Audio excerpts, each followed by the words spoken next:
Eu acho o seguinte, professor, não tem como visitar a Rússia e não se impactar. Por quê? Como o senhor mesmo disse, a gente conheceu a Rússia Imperial, a União Soviética e a Rússia contemporânea. Só que se a gente for olhar bem mesmo, a Rússia nunca deixou de ser o que ela é, seja no período imperial, no período soviético, ou agora. É um Estado multiétnico, essa que é a verdade. Uma integração muito grande com as populações da Ásia Central, governantes com uma visão estratégica em comum. Vamos lembrar a visão de Pedro ao construir Leningrado, né? Petrogrado, São Petersburgo, etc., que foi uma cidade extremamente estratégica para a Rússia. Haja visto que eles sofreram na Segunda Guerra Mundial em virtude dessa condição. A gente pega o período stalinista.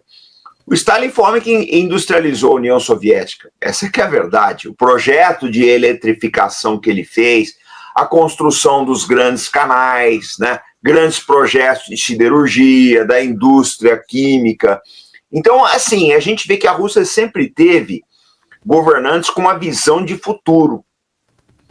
O futuro que essas pessoas construíram está aí até hoje. São Petersburgo está lá, o metrô que o Stalin fez está lá, os projetos. O pessoal fala, a Rússia mandou o Sputnik para o espaço em 57. Sim, mas as coisas começam no período do Stalin. É uma verdade. As coisas começam.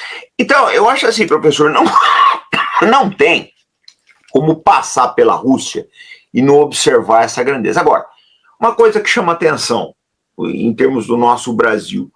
Por exemplo, o senhor deve ter observado muito isso. Eu conversei com muita gente lá.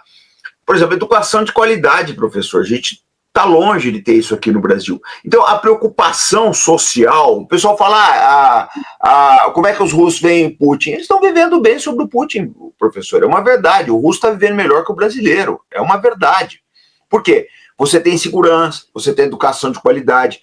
Por mais que o presidente... E outra, o Putin, eles conseguiram fazer uma coisa que eu acho que é muito importante, né, que é impor efetivamente o poder do executivo na Rússia. Coisa que a gente não consegue fazer no Brasil. O senhor vê, o presidente Lula, por mais bem intencionado que seja, ele é obrigado a dividir poder com o Banco Central, com o STF, com os militares, com o Congresso, com ONGs, com a imprensa. Aquela história que a gente está cansado de saber. Então, assim, fica muito difícil o governo aqui no Brasil ele conseguir fazer grandes realizações sociais em virtude da própria desnaturação que houve do executivo nos últimos anos, coisa que não tem na Rússia. Então, assim, essas são as minhas primeiras impressões, tá?